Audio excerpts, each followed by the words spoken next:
Hello, tech leaders. I'm Palombini, tech leadership expert, and this is my podcast, Tech Minds Insights. My mission is to help tech companies grow with data-driven people management, leadership development, and emotional intelligence. In this show, I interview leaders and consultants working in the tech space to provide you with real-world insights into the challenges of leadership. If you want to be part of the show or have questions you'd like me to ask my guests, send me an email or a DM on LinkedIn. And today, my guest is Mirela Mus. She's a founder and CPO at Product People. Welcome, Mirela. It's amazing to be here, Carol. So, Mirela, first tell us a little bit about your story. I've been following Mirela for a long time on LinkedIn now. I'm in love with her posts and the way she positions herself. And we've met at a common networking group. And today we have the pleasure of having her here to speak a little bit about entrepreneurship. So, Mirela, can you tell us a little bit about your mission and what you're doing at Product People? Sure. So our aim is to be the premier destination for product management services in Europe. And you can imagine some of the use cases being covering a parental leave or other staff gap, which also supports the in-house team and people leaders who manage product managers across timeframes like 3, 6, 12 months.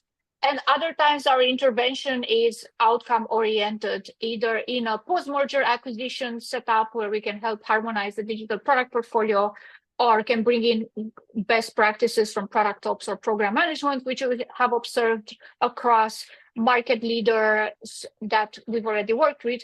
Other times it's more targeted, like improving customer retention or the user onboarding flow, or helping with a replatforming or payment provider switch. So it can be anything and everything in between. We are positioned to be quite aligned with our customers because we just do product management, which means we won't create more development waste than it's necessary. And sometimes we can go for buy versus build solutions, whereas outsourcing provider would be more interested to sell development time, as that's usually 80% of the revenue. And we're also complementary towards strategy consulting, which comes in more on the here's the deck of what you should do level than the hands-on tactical support.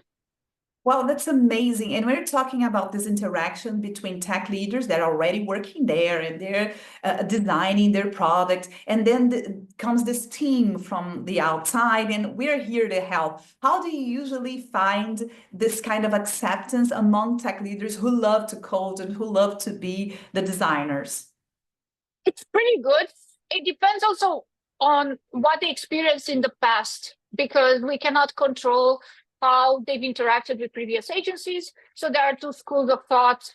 All contractors are bad and all externals are bad, just because it's a low barrier to entry. Some people have had poor experiences with freelancers, which are just independent people who sometimes do this as a bridge between their jobs, or because for whatever reason they won't or can't get a full-time role. So that sometimes can bias people, and they could be a bit skeptical of agencies.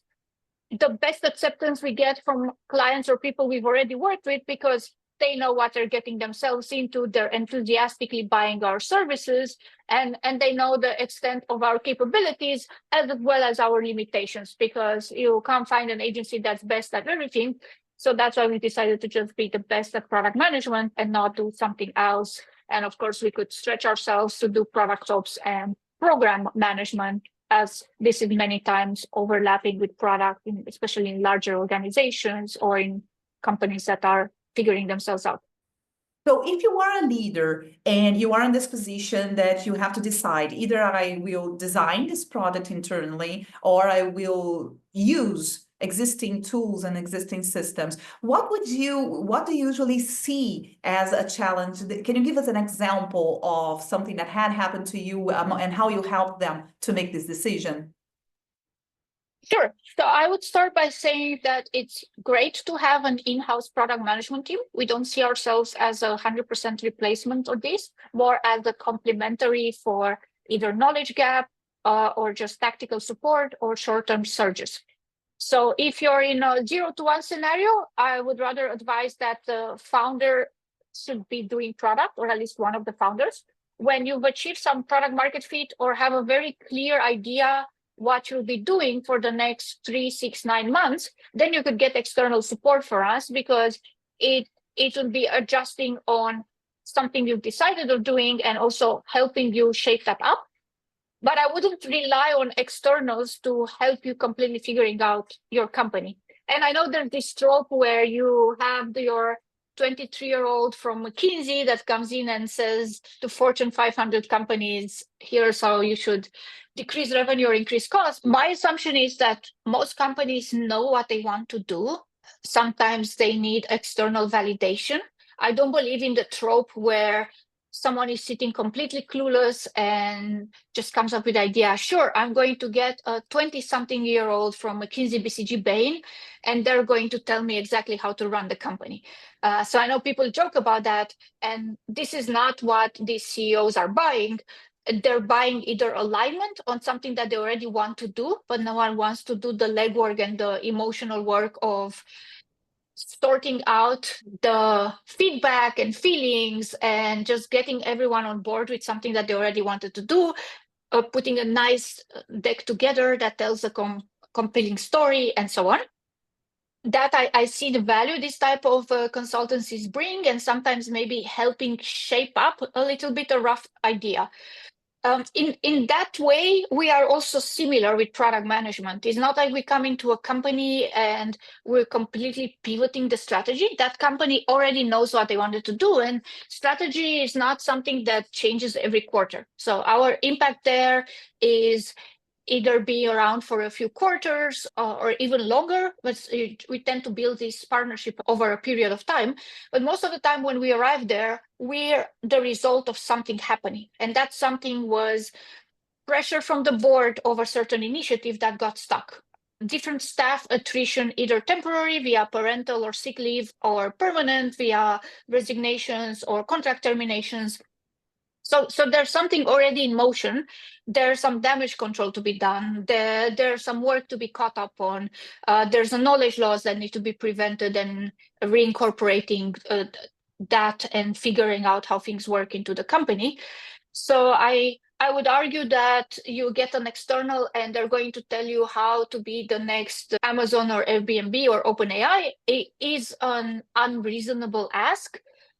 It's going to help you execute, it's going to help you shape up your idea, figure out what assumptions you had that were wrong, maybe increase the speed on which you're developing and testing these assumptions, and act also as your sparring partner. If you're a big enough company, you're going to work with a ton of other agencies, and that's why we see at our most sophisticated clients would have 2 consultancies that they work with on getting financial advice. They have some strategy work, and they have also some companies that do implementation. Maybe you have one that's good on ERP systems, one that knows Python or Scala or whichever language you're using for your backends. There's another one that does great UI UX whenever your designer is not available or you want to have a bit of capacity surge there. And we're the best one for product management that can work with all these vendors and even help you select the better ones in case you're not that happy with how one of them is performing. I hear you. You're talking about being the protagonist. The CEO must be the protagonist of his story and not like be built by someone else. What I also feel as a startup founder in an still in an incubation stage, is that you, even if you are a very confident person along your career, this is a trying period for your confidence. There's a lot of information out there and people really feel scared to go by that alone. But at the same time, becoming an entrepreneur means owning all of this and knowing how to get this support instead of expecting someone to build an entrepreneur out of you and to make you something. I really see that also in mentorships that I give and also other mentors I work with. It's like, make me something. No, you are something. Now, what you want from me? So even to get help, you must know your strategy. You must be clear on what are the possibilities those consultants and those external helpers, advisors can give you. You cannot go out of the blue and how can you help me and please do something with this? Like I'm desperate. attitude. And this brings me back on your becoming of an entrepreneur. How was that? When did you decide to become an entrepreneur, and what were the biggest challenges you faced? That was always a dream, and this was also one of the reasons why I chose to relocate to Berlin. Aside from the other locations I evaluated, is that I saw it had a startup scene, so I could meet other people like me and can get this off the ground faster than I would have done elsewhere. It wasn't a very linear journey. It just had a favorable time when this should have happened, and I started getting signals on what was to become product people being a good idea, especially on the incentive structure that I saw across different agencies, across professional services, plus the emerging need for product management. And at the same time, I think what helped me was being a bit contrarian. So if people are wondering about my accent, it's from Eastern Europe, a country called Romania, known for the vampire stories, which are based on someone who was very good at guerrilla warfare. So they didn't have a lot of troops. They didn't have advantages of just like throwing more people at a problem. And they decided it's like, well, what if we just kind of scare people out of attacking us? And that's how they got this reputation for being very bloodthirsty. As you can look up the Wikipedia part. It was quite some gruesome tactics that they deployed, but it worked to some extent to hoard off very large invasions for a period of time. And then there was this British writer who came in and shaped that into the vampire stories that are now all over the place. I also like the new take from Castlevania, that it has a sort of manga anime influence to it, which I find even cuter than the horrid vampire stories. So it's something I still connect to, and a good joke. And going back to that, Eastern Europe tends to also be quite pragmatic because we don't have the money that's elsewhere, and usually we hadn't been a place that's at an advantage. We can also see this with the Russia-Ukrainian war, that it's a bit terrible over there. So everyone kind of lives under that fear of what's the next bad thing that is going to happen. Is that 20, 30 years ago we had Chernobyl, so there's always like something happening. And I think that's also a good place to be at as a founder. There's this Andy Grove book called Only the Paranoid Survive. So you need to be optimistic, and you need to think of what is the best possible thing we can achieve and do, and at the same time preempt and think of the threats to protect the team and protect the company. So it's a bit of two minds. And I feel that despite it being sometimes a love-hate relationship, I'm happy for my background. So I'm happy for the opportunities I have found coming to Germany, and thankful for the lessons of Eastern Europe that have helped me be quite a pragmatic founder in that regard, and saved us many times through this type of anticipation. There are also potentially times where it held us back because maybe I took fewer risks, but hindsight is 80/20. Yeah, I know what you mean. As a Brazilian, also an immigrant that moved to Europe, I understand, pretty much understand what you mean. Entrepreneurship, it's different. It's differently framed according to where you come from. So it's in Brazil, for instance, entrepreneurship is a matter of survival for many categories. So there were a lot of times where there's no employment, and Brazilians are really creative in finding solutions from themselves.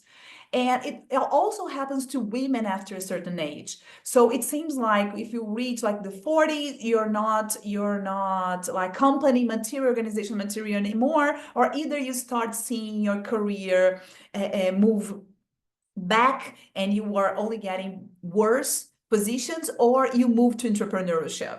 And here in Portugal, we have this huge community of Brazilian women who became entrepreneurs by need. Well, in your case, in my case, I think we have this in common, because I really feel that I wanted to have my business. There's the creative part I love. So one of the things that moved me to the main thing that moved into this journey was actually being able to deliver a legacy. I want to have something that I say, okay, this is mine. This is something that I could not implement in other companies because they were not open to it. And now I can deliver to companies that are interested. So this is something that motivated me. But at the same time, I super understand what you mean by the resilience you have to build in order to be able to live with circumstances that are not favorable for you and in your entrepreneurship. So I also feel like sometimes Brazil, I thrive in spite of the country. Not that the country helped me, but that I got where I wanted through a lot of effort and luck sometimes and position. But at the same time, I am what I am today because I've been through that. So it's a conflictual feeling. I understand. And what about, do you think that people that had never had any kind of need to be resilient, what will they have to learn as an entrepreneur? Because if you've been in your past through a lot of challenges and you overcame that even before you became an entrepreneur, it's easy to understand that's going to be a roller coasters and ups and downs. But if you've never had that and suddenly you become an entrepreneur, it might be breathtaking and overwhelming, right? It is breathtaking and overwhelming, even if you had hard times. And I also wouldn't discount the experience of other people. I was realizing when I was driving with my life partner through some very small cities in Germany, and he was remarking, man, it really sucked to grow up in here. Like, imagine you have two streets, there's just a church and McDonald's. Like, what would you have done? Like, would you have hung out with? And you see this everywhere. There's also this epidemic of loneliness that people talk about that's also driving some political shifts right now.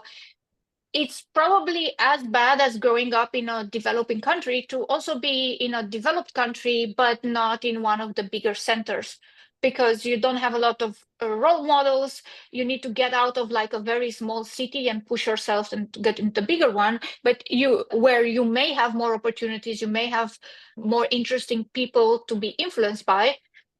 So it's hard everywhere, and some people react to certain challenges in a super chill way and get triggered by other type of events faster. And I noticed this for myself. Maybe that comes also to the tips part of being a founder. I realized certain type of activities were extremely draining for me, despite taking the amount of effort of time as others. So they weren't on a 50-50. There were just some things that unnecessarily annoyed me.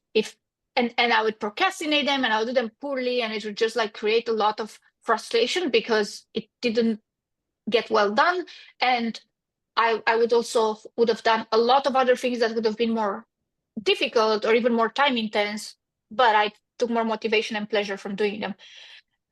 So it's more in the beginning, you kind of need to do everything if you don't have also the budget for extra headcount, but at least you can promise yourself that later when the company grows, you're going to have a list of things you really, really, really hate, and then you can offload some of those, especially if they're repetitive, and they can start building up towards half a role or a role that someone can take over.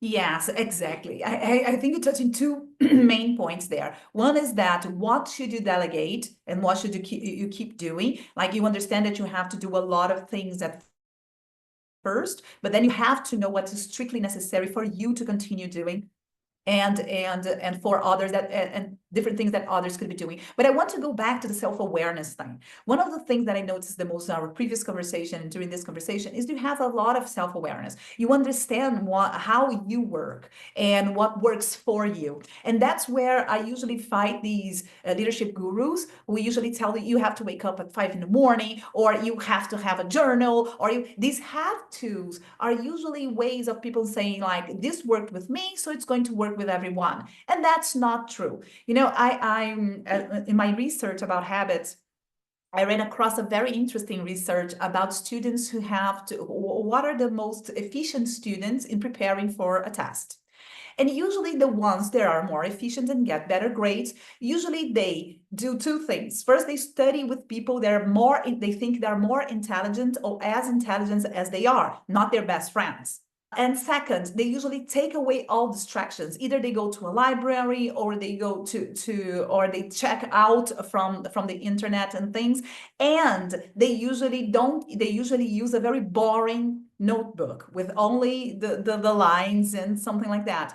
So I am a nerd and I love to study. And I've been studying my whole life. I really love it. And for me, the decorated notebook works amazingly well. It doesn't distract me. I actually feel more pleasure on using that. So although you have hard research saying that this would be the best strategy to study, it doesn't work like that for me. So understanding what time of the day are you more productive to do what. For instance, also art, when I'm doing Canva art for posting or carousels, I usually leave that for the end of the day, which I'm less productive. And this feels like, I don't know, when I was a child and I was sticking in albums. And I love to do that, brings back good memories. So whenever I'm tired, I try to put there an energizing activity because I still have to work at that time. So what are the habits and the hacks that you use to be more productive as an entrepreneur? So one note on what you said earlier about self-awareness. I think we were very lucky at Product People that we went for a culture of transparency from the beginning. It's also a little bit influenced by the German side here. And I think a lot of people who come in from cultures that beat around the bush feel like they can really let loose in Germany and be very direct.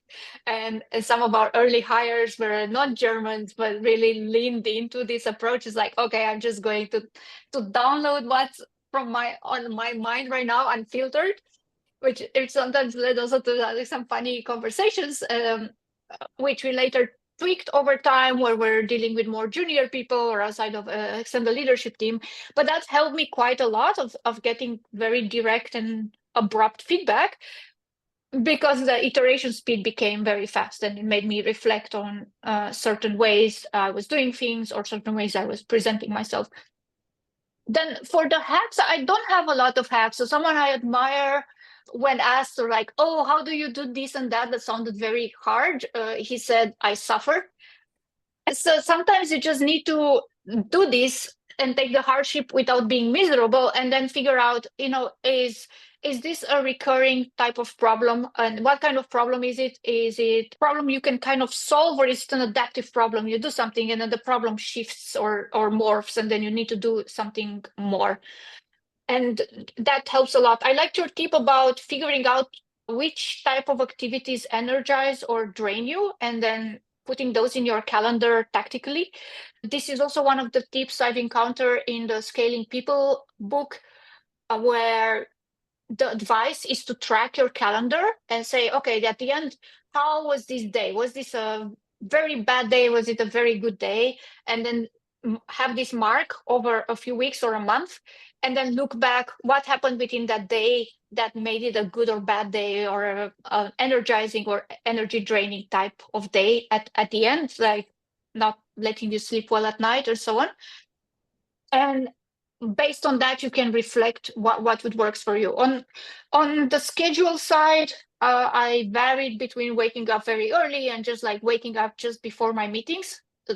I do see that putting in some sort of exercise routine in the day really helps, and it's also part of my attempt to optimize towards my longevity and health span.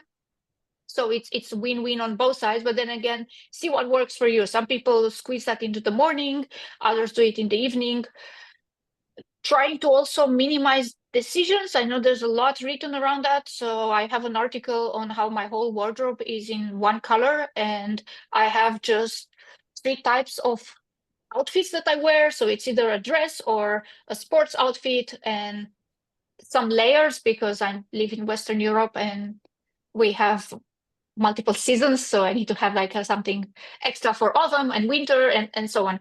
But that has tremendously helped me from run and maintenance perspective. Also, it gave a bit of personal branding, especially since in Berlin everyone dresses in black or gray or other type of dark color. So coming in with a white, off-white attire, and emphasizes a bit on the fact that I'm also in a small percentage, usually in a room of tech people. Women are going to be like 10-20%. So that also puts a bit of a highlight on something that was already quite obvious, but in a nice and funny way, and it's a great conversation starter. But I didn't do it for that. I did it initially just to simplify my day and to gain some time, the same reason why I did intermittent fasting. But you do you, like some things work for different people. I also keep quite strong tab on my calendar, and I try to shift things around and get this plan of, okay, this is going to be a day without meetings, or this is going to be a day I just kill with meetings. That again makes me feel much better, because I know when I have like one of these back-to-back days, then I'm going to have a day where the most meetings I'm going to have will be like some casual in-person coffee with a friend, which I don't count as a meeting.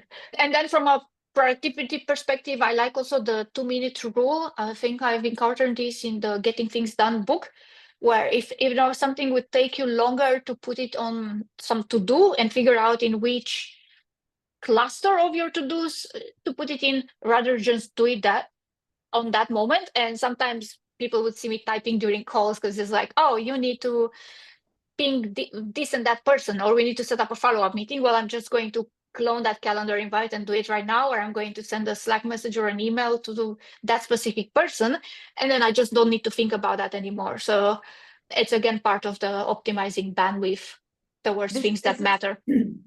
This last one specifically, it's a very good example of how habits can free up your decision-making brain, your executive brain. Because what you mean by all the wardrobe is like this: whatever you can put on autopilot will actually relieve your brain, the decision-making, to whatever it's important. But until you get there, it's a lot of mindfulness and self-awareness and being at the moment to understand, does this energize me? Does this make sense to keep doing? And the 2 minutes thing, I usually do that a lot, and I think that that's a really important habit for productivity. If I always put a reminder to do something just after that, so there's nothing I do without a follow-up action later. So if I'm listening to a podcast, for instance, and I have an idea for a post or something I have to say to a client, I usually send a note to myself. I have a way to put that directly on my project management tool, so that I know that I have to do that tomorrow with a specific day. It doesn't take a minute to do that, but it really improves your performance and your day, because this is a habit. And once you have the habit of doing this, you just do it. You had an idea, you take a note. You know how to do something, you take a note. And it clears your headspace, because you're not going to be worrying about that anymore. That's off your mind. So that's what I think one of the main things that we have to target when we're talking about leadership habits. It's aiming for the things that can run on autopilot in a healthy way, because we also have a lot of bad habits running on the background on autopilot. And did you have any bad habits you had to change to become an entrepreneur? Say that it was a good forcing function to make me change some bad habits. So I wouldn't necessarily say there was like something I was doing. Maybe avoiding analysis paralysis, is when you're an employee, you have other people to consider, and you just like don't go and do something. Whereas in our 0 to 1 days, I would just do things. And then this became a bit like a drug. It's super addictive, because you don't need to wait for permission for anything. You just like go and do this and do that. And then it became a thing I needed to unlearn when we build up the first management layer, and then the second management layer with extend the leadership team, because I can now just pull an Elon Musk type of move and just unilaterally decide that I'm going to do this sort of thing. I mean, I can, but I have a limited amount of these disruptive moves you can make in a company before people feel disempowered and just turn off their brain and say, yeah, why bother? Because the founder is anyway going to come in and torpedo my whole roadmap or initiatives for the next 6 months, and I'm going to need to adapt. And we did see this at clients, where if the leadership team was too disruptive in that way or too micromanaging about everything, then they ended up undermining the team because the team wouldn't even think of problems or other things that come up because they felt, well, they're going to tell me. And then like some problems came up that the team could have spotted, but because they felt disempowered with that, they didn't. So it's a pretty tricky balance. So I do look at having these interventions when they matter the most. I kind of call it like playing the founder card. But most of the time, I would want the team to do what I would have done at the pace that I would have done it, or even better. And in a few cases, I was super surprised how positively they handle things and did them way better than I would have. And that then felt good for them and then felt good for the team. And we had some positive second order effects that wouldn't have happened if I would have intervened and tried to solve that faster. So in some cases, even introducing a bit of a delay in some initiatives that we ran internally ended up being more positive in the long run. But I know it's like speaking with founders, it's very hard to curb these impulses because you want everything done yesterday. You want the team to move faster. You want to do more, and you feel like everything is slowing down everywhere or getting bottlenecked, and that's pretty hard to deal with emotionally and tactically when you really care and you really want this to work out the best way possible. Exactly, is that we were on autopilot, like we had a habit of jumping in on everything because it was only you, and you have to unlearn that habit to become like to delegate and actually to empower the team to do what you want to do. So that's a big shift from a solopreneur to actually scaling a company where you have to actually your role as a leader changes. And what used to run on autopilot now has to go back to the executive brain so that you can decide intentionally when you are actually needed. What is it that people expect from you? And I think there's a great tool if you're a founder and you're going through this. I think that an excellent tool I can give you a tip is the AIM framework, right? Just before a communication, you have to understand who is your audience. Okay, so it's my team. What is my intention with them? So is my intention to solve the problem? Is my intention to empower them? Is my intention, because it depends on the situation. Some situations are urgent and you will have the intention to jump in. But most of the time you have to ask yourself what's your intention, then to craft a message that aligns with your intention and make it really clear for people what you expect them to do and how you want to make them feel about you and about how you can support them in that. So bad habits are not easy to quit if you don't use like a good habit to replace them with. So a good habit would be start using the AIM framework before important communications so you can actually be more intentional about how you jump in each problem. Mirela, I'm loving this conversation. Could keep talking to you hours, but just our time is reaching the end. I just wanted to know if you already mentioned 2 books, but do you have any other recommendation for founders and entrepreneurs who want to grow in this journey besides your posts that are amazing? Thanks a lot for the compliments on the post. I do like also the mom test, especially when you're validating ideas on how to have customer development conversations without biasing the potential customer. I like to also follow some podcasters or influencers. For example, Matt Levine writes cool stuff about what's happening in finance. You have Scott Galloway on different socioeconomic trends that are out there, and so on and so forth. So I would also branch out a little bit on what you're reading. If you just do management books, they're all going to sound the same. And then trial and error for yourself what works. Rather just do something, observe, adapt from it, and don't overcomplicate your life unless you really need to. I love podcasts as well. I will follow these tips because I need to diversify my podcast. This was a very good tip and a wake-up call. So thank you, Mirela. Thank you for being here with me today.